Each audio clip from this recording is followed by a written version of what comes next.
On August 14, 1827, in the rice plantation surrounding Charleston, South Carolina, a plantation owner named Josiah Crane was discovered dead in his library.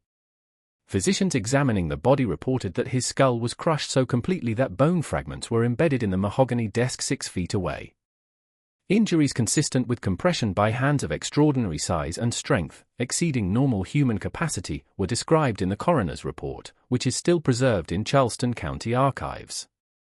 The only suspect was a woman who stood 6 feet 8 inches tall, weighed over 240 pounds of solid muscle, and had vanished without a trace into the August night.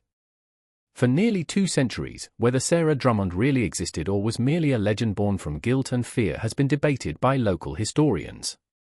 But the medical records, sale documents, and eyewitness testimony suggest something far more disturbing, that she was absolutely real and that what happened in that library was the inevitable conclusion of a horror that had been building for years. Before we continue with the story of Sarah Drummond and the night that shocked Charleston society into a silence lasting generations, I want to ask you something. If true historical mysteries that blur the line between documented fact and terrifying legend fascinate you, hit that subscribe button right now and please leave a comment telling me what state or city you are listening from. I read every single one and I love knowing that these forgotten American stories are reaching people across the country. Now, let's step back to where this nightmare truly began. The story of Sarah Drummond does not start with violence. It starts with money.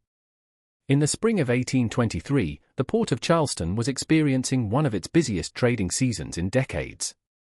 Weekly, ships arrived from the Caribbean, from West Africa, from the tobacco regions of Virginia, all carrying human cargo to be sold at the markets on Chalmers Street and Gadsden's Wharf. Charleston was not just a port city, it was the beating heart of the domestic slave trade in the American South, a place where fortunes were made through the buying and selling of human beings with the same casual efficiency as cotton bales or rice barrels. Particularly brutal operations were the rice plantations that surrounded Charleston. Unlike the cotton fields further inland, rice cultivation required workers to stand in water for hours at a time in swamps teeming with malaria-carrying mosquitoes, venomous snakes, and alligators. Staggering was the death rate among enslaved workers on rice plantations. Some historical estimates suggest that nearly 30% of enslaved people working in the rice fields died within their first year. So dangerous, so exhausting, so deadly was the work that plantation owners constantly needed to purchase new workers to replace those who had perished. This created a perverse economy. Slave traders scoured the southern states looking for strong, healthy workers who could withstand the brutality of the rice swamps. And occasionally they found something unusual, something that would fetch an extraordinary price. In March of 1823, a slave trader named Caleb Rutherford arrived in Charleston with a corful of 37 people he had purchased in Virginia and North Carolina. Among them was a young woman, perhaps 19 or 20 years old, who immediately drew attention for one unmistakable reason: she was enormous. As standing near 7 feet in height with a frame of unusual breadth and musculature, she was described in contemporary accounts from the auction house records. Witnesses at the auction reported that she had to duck to enter doorways and that her hands were so large they could wrap entirely around a man's head. According to the auction documents, her name was Sarah. In the initial sale papers, no last name was recorded, as was common practice. She had been born on a small farm in Piedmont, North Carolina, the daughter of an enslaved woman whose name has been lost to history. From the scattered records that survive, it appears Sarah suffered from a condition that modern medicine would recognize as pituitary gigantism, a rare disorder caused by excess growth hormone, typically due to a benign tumor on the pituitary gland. In the 1820s, however, no such medical understanding existed. To the people who saw her, Sarah was simply a freak of nature, a curiosity, and potentially a very valuable one. The auction took place on a humid Tuesday morning in late March. Packed with planters, merchants, and curious onlookers who had heard rumors about the giant woman was the auction house on Chalmers Street. When Sarah was brought onto the platform, still shackled at the wrists and ankles, a murmur rippled through the crowd. She stood nearly a full head taller than the auctioneer, a portly man named James Vanderhorst, who had conducted thousands of these sales but admitted later to friends that he had never seen anything quite like her. The bidding started at $400, an already substantial sum. Within minutes, it had climbed to 800, then 1,000. Planters shouted their offers, each trying to outbid the other, seeing in Sarah not just a worker, but a spectacle, someone who could draw visitors, someone who could be displayed. The winning bid came from a man standing near the back of the room. His name was Josiah Crane, and he paid $1,300 for Sarah Drummond. It was one of the highest prices ever recorded for a single enslaved person at a Charleston auction in that year. Crane was a rice planter who owned a mid-sized plantation called Marsh Bend, located about 18 miles southwest of Charleston, deep in the network of tidal swamps and meandering rivers that characterized the low country. He was 42 years old, a widower, and had a reputation, among other planters, as a man who ran his plantation with an iron fist and had no patience for what he called softness in managing enslaved workers. As Sarah was led away from the auction block, her wrists now bound with Crane's property mark burned into a leather collar around her neck, witnesses reported that she never made a sound. She did not cry. She did not resist. She simply stared straight ahead with dark, unreadable eyes, her massive frame moving with a strange quiet grace despite the chains. No one at that auction could have known what they had just witnessed. They could not have known that they were watching the beginning of a story that would end in blood, mystery, and a legend that would haunt the low country for generations. But perhaps they should have suspected something. Because according to the records, as Crane led Sarah to his wagon for the journey to Marsh Bend, one old woman in the crowd, a free black woman who sold flowers near the market, was heard to say, "That man just bought his own death." Marsh Bend Plantation was everything the low country was known for and everything that made it a living hell for those forced to work there.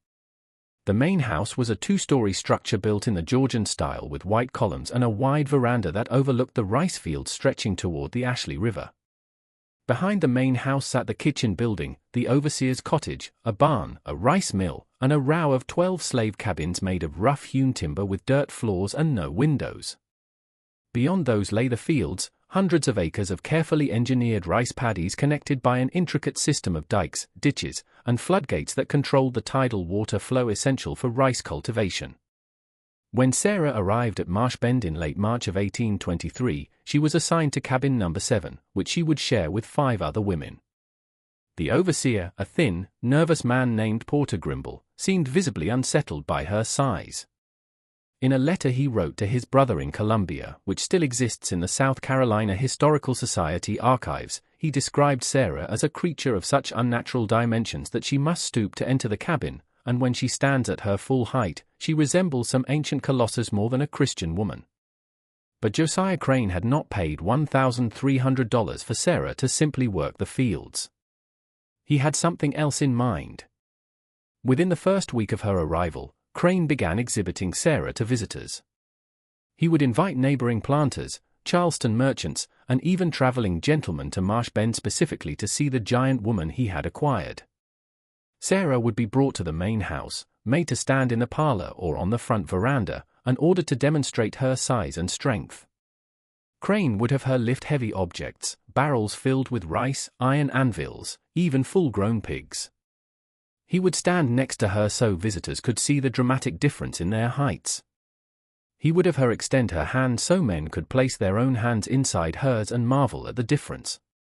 A chilling glimpse into these exhibitions is provided by a diary entry from a Charleston physician named Dr. Edmund Porcher who visited Marsh Bend in May of 1823. Dr. Porcher wrote, "Mr. Crane has acquired a female specimen of most extraordinary proportions. She stands at least 6.5 feet in height, perhaps more, with hands and feet of such dimension that I could scarcely credit my own measurements. Her strength appears commensurate with her size. I observed her lift a barrel of rice weighing no less than 300 pounds with apparent ease. Mr. Crane informs me he has received numerous offers to purchase her, but he declines, as she has become quite the attraction in our county. I confess the sight of her produced in me an unsettling sensation, as if nature herself had been experimenting with proportions beyond the normal boundaries of the human form." For Sarah, these exhibitions were only the beginning of her suffering at Marsh Bend.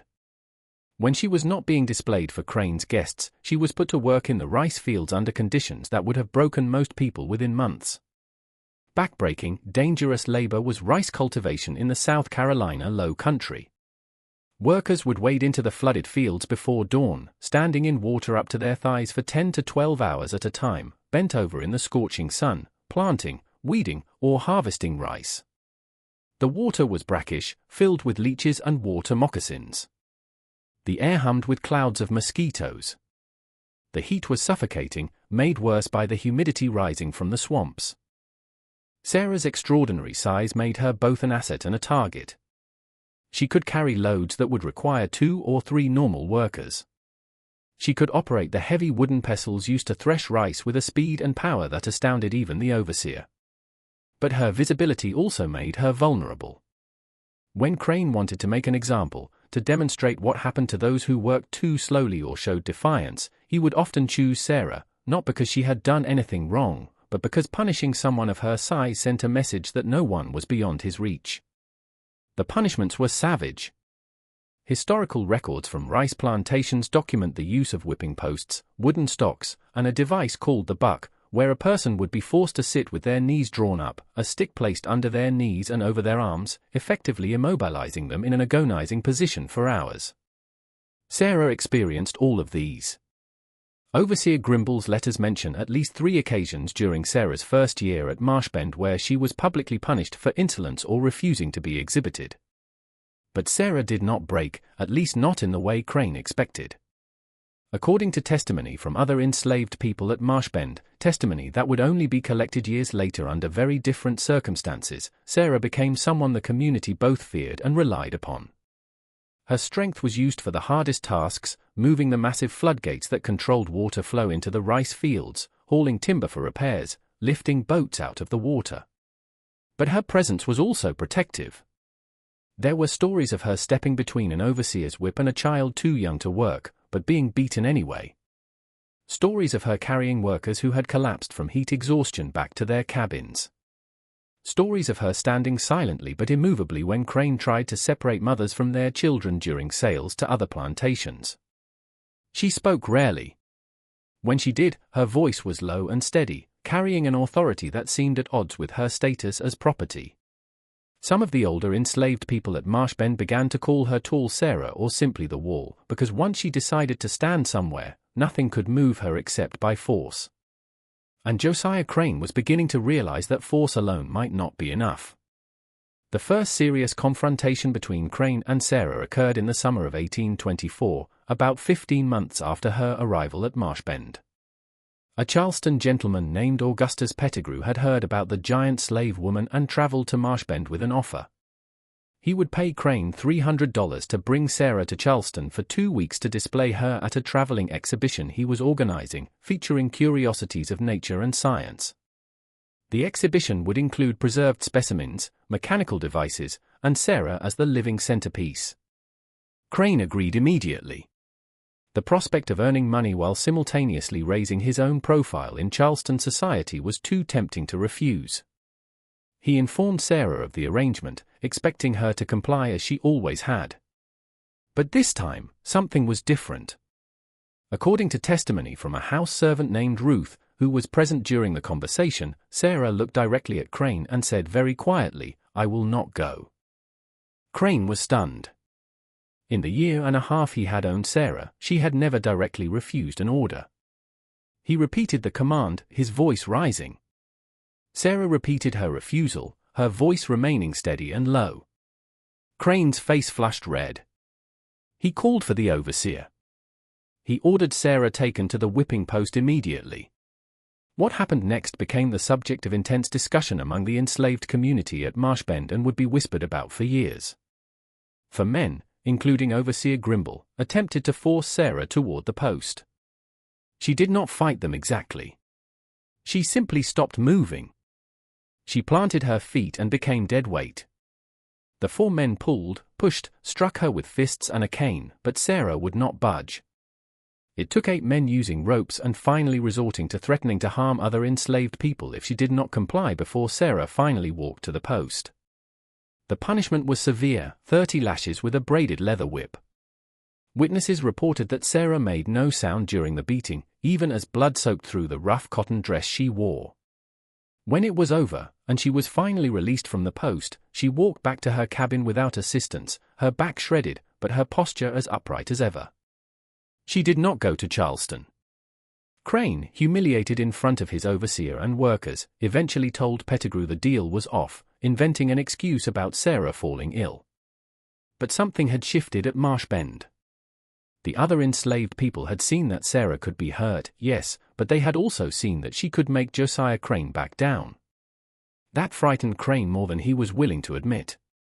Over the next year, an uneasy equilibrium developed. Crane continued to exhibit Sarah to visitors who came to Marsh Bend, but he stopped trying to take her off the plantation. Sarah continued to work the fields with the same quiet, implacable strength. The punishments continued, but they became less frequent, as if Crane understood that each one diminished his authority rather than reinforced it. But beneath the surface of that daily routine, something else was growing. Something that would come to terrible fruition on a hot August night in 1827 and change everything. Because in the spring of 1826, Sarah became pregnant. The father of Sarah's child was never officially recorded, but testimony from other enslaved people at Marsh Bend tells a consistent story. His name was Marcus, a man about 30 years old who worked as a carpenter on the plantation, skilled in the intricate woodwork required to maintain the rice mills and floodgate systems. Marcus had arrived at Marsh Bend 2 years before Sarah, purchased from an estate sale in Georgetown. He was known as a quiet, thoughtful man who could fix almost anything and who had lost his own wife and daughter when they were sold away from him years earlier. Marcus and Sarah's relationship was, by all accounts, born from mutual respect rather than passion. In a world where so much was taken from them, where their bodies and labor were owned by someone else, they found in each other something resembling partnership. They would sit together in the evenings after the work was done, speaking quietly outside the cabins. Marcus would tell Sarah about the places he had been, the things he had built. Sarah, who had been moved so many times in her young life that she barely remembered her own mother's face, would listen. When Sarah discovered she was pregnant in early 1826, the news spread quickly through the slave quarters. Pregnancy on a plantation was always complicated, representing both hope and fresh horror. A child meant continuity, family, the possibility of something beyond the endless grind of labor. But it also meant vulnerability. It meant another life that could be threatened, sold, used as leverage. And on a plantation owned by someone like Josiah Crane, it meant danger. Sarah's pregnancy was difficult from the beginning. Her size, the very thing that had made her valuable to Crane, made carrying a child physically challenging. She continued working in the fields through her first months of pregnancy, as all enslaved women were expected to do.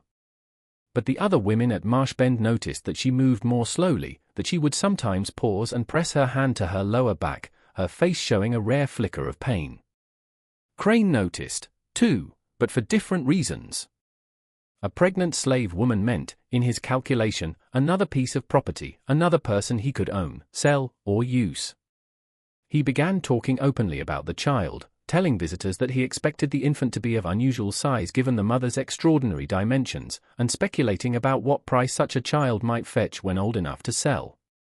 These comments, overheard by the house servants and relayed back to the quarters, filled Sarah with a cold dread that she had never felt before. She had endured beatings, humiliation, exhaustion, hunger. But the thought of her child being treated as Crane had treated her, exhibited like an animal, punished for entertainment, perhaps eventually sold away, was something different, something unbearable. Marcus noticed the change in Sarah.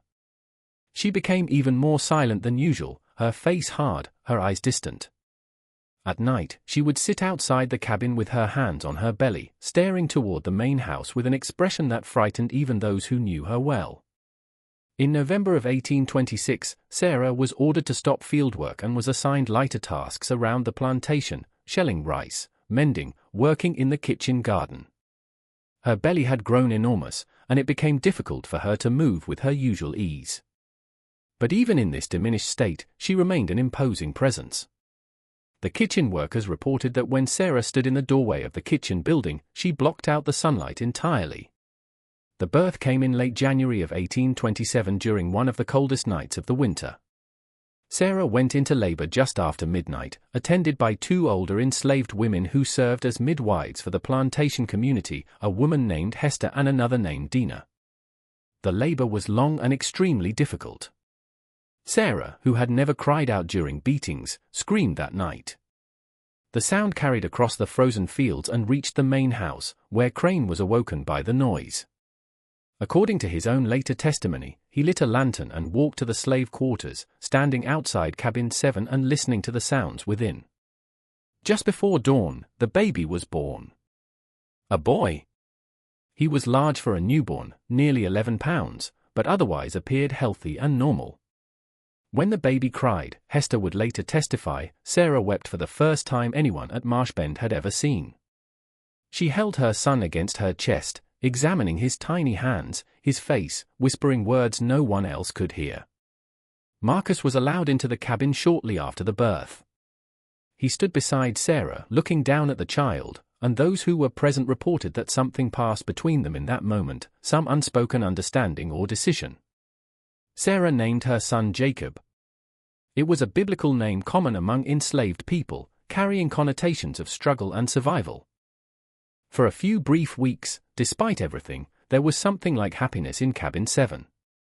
Sarah would nurse Jacob, hold him for hours, sing to him in a low voice that sounded like distant thunder. Marcus would carve small toys for the baby, tiny wooden animals that he would place in the cradle he had built. But Josiah Crane was watching and waiting. By the summer of 1827, Jacob was 6 months old. He was growing quickly, already larger than most babies his age, and had begun to smile and reach for things with chubby hands. Sarah had returned to work, but lighter work than before, mostly around the plantation buildings. She kept Jacob with her whenever possible, carrying him on her hip or back while she worked, never letting him out of her sight for long. Marcus had built a better cabin for them, using scrap wood and his skills to improve the structure, adding a real door with a latch and a small window with shutters.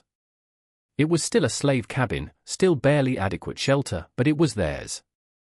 And inside those rough walls, they tried to build something resembling a family. But in Charleston, Josiah Crane's finances were deteriorating. The rice market had been unstable for several years, and Crane had made some disastrous investments in a shipping venture that collapsed. He owed money to multiple creditors, and they were becoming insistent. By July of 1827, Crane was facing the real possibility of losing Marshbend entirely if he could not raise capital quickly. The solution, in his mind, was simple: sell some of his enslaved workers. He could sell 5 or 6 people and clear enough debt to stabilize his position. The question was which ones to sell. On a humid Tuesday afternoon in early August, a slave trader named Nathaniel Gadsden arrived at Marshbend. Gadsden was well known in the Charleston market, a man who specialized in purchasing enslaved people from financially troubled planters and then reselling them at auction or to plantation owners further south in Georgia and Florida. He had a reputation for driving hard bargains and for not caring where families ended up after he purchased them. Crane and Gadsden spent several hours walking through the plantation, inspecting the enslaved workers, discussing their ages, skills, and potential prices. When they reached the area near the kitchen garden where Sarah was working with Jacob sleeping in a cloth sling on her back, Gadsden stopped and stared. The conversation that followed was overheard by a young boy named Peter who was supposed to be hauling water but had hidden behind a woodpile close enough to hear. Peter's testimony, given many years later, provides the only direct account of what was said. Gadsden, Lord Almighty, is that the giant woman I heard about? Crane, that is Sarah. 6 feet 8 inches.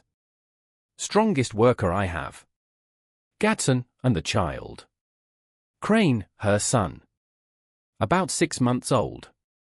Gadsden walked closer, circling Sarah while she continued working, her face expressionless. He seemed particularly interested in Jacob. Gadsden, how much for the child? Sarah's hand stopped moving. She did not turn around, but her entire body went rigid. Crane, I had not considered selling him separately. Gadsden, I have a buyer in Savannah. Wealthy family looking for a house servant they can train from infancy. They pay premium prices for children. Light work. Good conditions. I could give you $400 for that baby today. There was a long silence. Sarah had turned slowly to face them now, still holding her hoe, her face absolutely blank. Crane, $400. Gadsden, today. Cash. I take him with me when I leave this afternoon. Peter reported that Sarah made a sound then, low in her throat like an animal, but she did not speak. Crane looked at her, then back at Gadsden. Crane, I need to consider this. But everyone who heard that conversation knew the truth. Josiah Crane needed $400 more than he needed to keep a 6-month-old baby on his plantation. It was just a matter of time. That night in Cabin 7, Sarah and Marcus spoke in urgent whispers until long after dark. No one knows exactly what they said, but the decision they reached would echo through history. The next morning, August 13, 1827, Marcus was gone. He had vanished during the night, taking nothing with him except the clothes on his back. An enslaved man running away from a plantation was not unusual, though it was extremely dangerous. The roads were patrolled. Slave catchers operated throughout the low country with dogs and weapons. The punishment for captured runaways was savage. But Marcus did not run alone. Because hidden in the lining of his coat, sewn there by Sarah herself, was a detailed map Marcus had drawn of the plantation, the surrounding area, and the path to Charleston, along with a letter. The letter was addressed to anyone in Charleston who might help, explaining that Josiah Crane was planning to sell an infant child and begging for intervention, for assistance, for anything that might stop it. It was a desperate plan, almost certainly doomed to fail. But it was the only plan they had. Crane was informed of Marcus' disappearance just after dawn.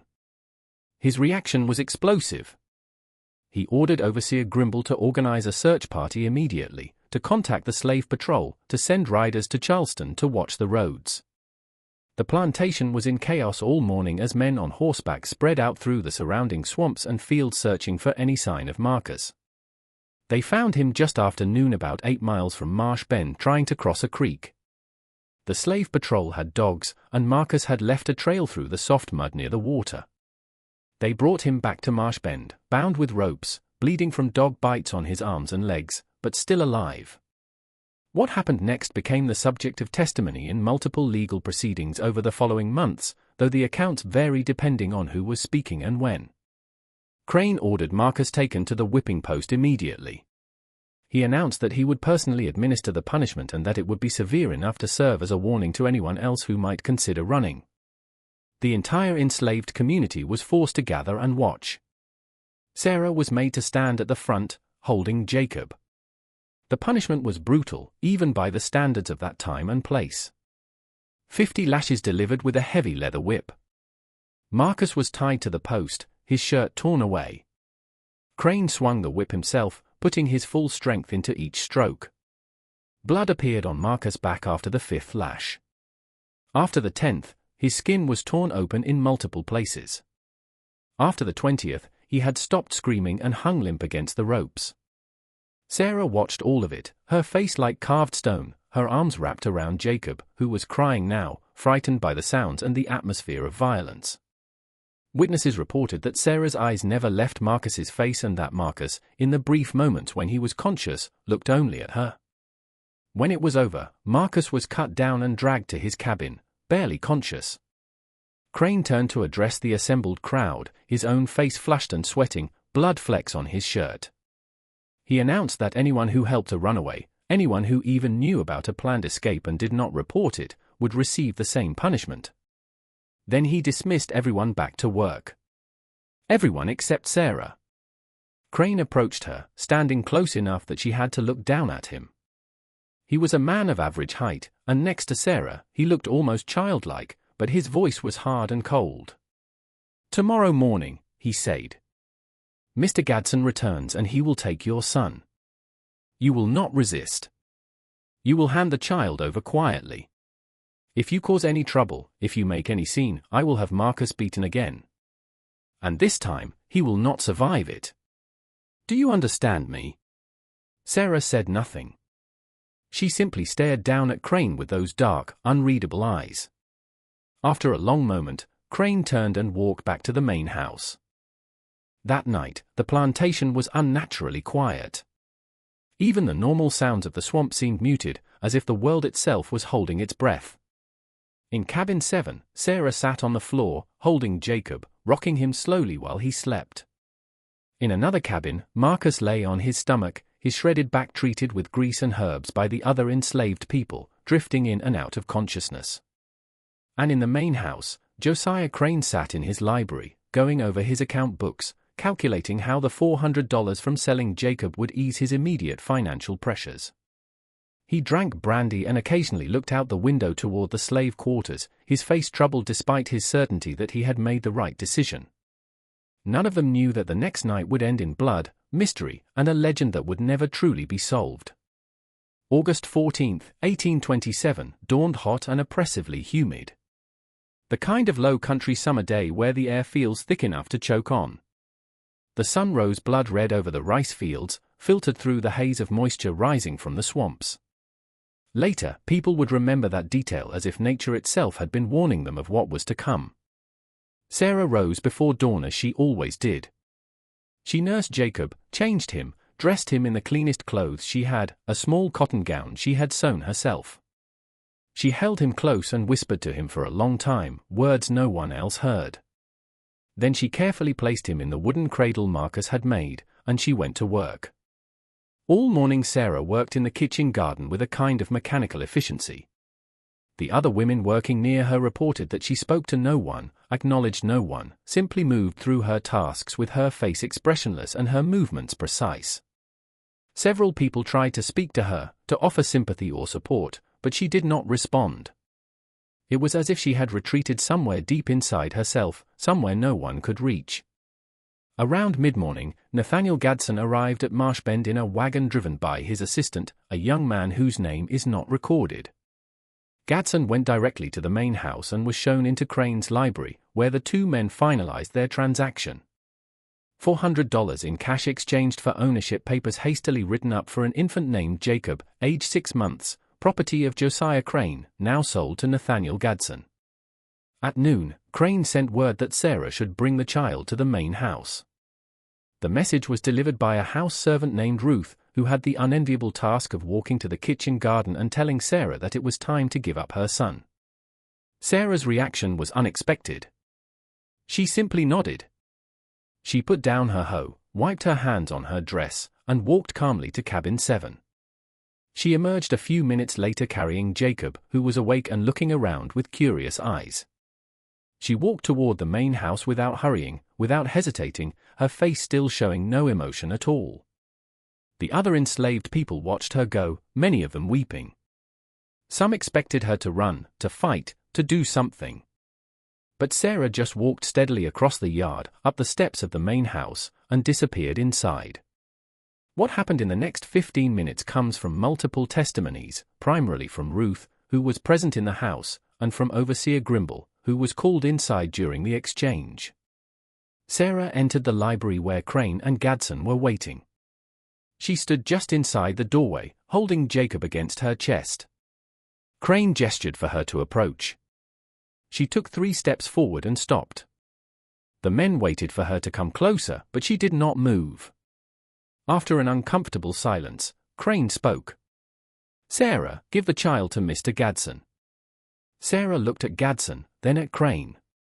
In a voice so quiet they had to strain to hear, she said, "Please." It was the first time anyone at Marshbend had ever heard Sarah beg for anything. Crane's face hardened. "The matter is settled, Sarah. Give him the child now." Sarah's arms tightened around Jacob. Her voice rose slightly. "Please. I will work harder. I will do anything. Please do not take my child." Gadsden shifted uncomfortably. Crane stood up from behind his desk, his voice sharp. "You forget yourself. You do not beg. You obey. Hand over the child. This instant." For a long moment, Sarah did not move. Then, slowly, she looked down at Jacob. She kissed his forehead. She whispered something to him. And then, with hands that were shaking for the first time anyone had ever seen, she held him out toward Gadsden. Gadsden stepped forward and took Jacob from her arms. The baby, sensing the change, began to cry. The sound seemed to break something in the room. Sarah's face crumpled just for a second, showing raw anguish before she forced it back into blankness, but her hands, now empty, were still extended, as if she could not quite comprehend that they no longer held her son. Crane, perhaps feeling a twinge of something like guilt, or perhaps just wanting the scene to end, said more gently, "The child will be well cared for, Sarah. He goes to a good situation. You will work and perhaps in time you can have other children. Now go back to your work." Sarah lowered her hand slowly. She looked at Crane with an expression that Ruth would later describe as beyond hatred, beyond despair, something cold and final. Then she turned and walked out of the library, out of the main house, and back toward the slave quarters. Gadsden left Marshbend shortly after noon with Jacob wrapped in a blanket in the wagon, crying for his mother. Sarah was seen standing near cabin 7, watching the wagon roll down the long driveway toward the main road. She stood there without moving for nearly an hour after the wagon had disappeared from sight. The afternoon passed in a strange, tense atmosphere. Everyone at Marshbend knew something terrible had occurred, but the routines of plantation life continued regardless. The work had to be done. The rice would not harvest itself. So people returned to the fields, to their tasks, moving mechanically through the motions while their minds were elsewhere. Sarah returned to work as well. But something had changed. Several people later testified that her movement seemed different, more deliberate, almost ritualistic. She worked steadily through the afternoon, refusing food when it was offered, speaking to no one. As the sun began to set, painting the sky in deep oranges and purples, she finally stopped working. She walked to the cabin where Marcus lay, recovering from his beating. She entered without knocking and sat beside his pallet. Marcus was awake, his face drawn with pain, but his eyes alert. According to testimony from others in the cabin who pretended to sleep but listened, Sarah and Marcus spoke in low voices for nearly an hour. The exact words were never recorded, but the tone was described as final, as if they were saying goodbye. At one point, Marcus reached out and took Sarah's hand in his, and they sat like that in silence for a long time. When Sarah finally stood to leave, Marcus said something that several people heard clearly: "You do what you have to do." Sarah returned to cabin 7 as full darkness descended. She did not eat the evening meal. She sat on the floor with her back against the wall, staring at the empty cradle Marcus had built, her face illuminated by the dim light of a single candle. Around 9 o'clock, she stood up, blew out the candle, and left the cabin. Several people saw her walking across the plantation grounds toward the main house. Her figure was unmistakable, even in the darkness, towering and moving with that strange, quiet grace. One man, an elderly field worker named Solomon, later testified that he called out to her, asking where she was going. Sarah did not answer. She simply kept walking. At approximately 9:30, according to the clock that would later be found stopped at that exact time in Josiah Crane's library, Sarah Drummond entered the main house through the kitchen door. The main house at Marshbend was quiet that night. Crane had dismissed most of the house servants earlier than usual, keeping only Ruth and one other servant, an older man named Isaac, who served as butler. Crane himself was in his library, the same room where he had taken Jacob from Sarah's arms just 9 hours earlier. He was working on his account books, occasionally sipping from a glass of brandy, reviewing the entries that now included $400 from the sale. Ruth was upstairs in one of the bedrooms, turning down the bed and preparing the room for the night. Isaac was in the kitchen building, which was separate from the main house, as was common in plantation architecture, finishing the cleaning from the evening meal. Neither of them saw Sarah enter through the kitchen door and move through the darkened house toward the library. What happened in the next several minutes has been reconstructed from physical evidence, from the testimonies of those who arrived shortly after, and from one crucial witness, Ruth, who heard sounds from downstairs and came to investigate. According to Ruth's testimony given 3 days later to the Charleston magistrate, she heard Crane's voice first, raised in anger, but not quite shouting. She could not make out the words, but the tone was unmistakable.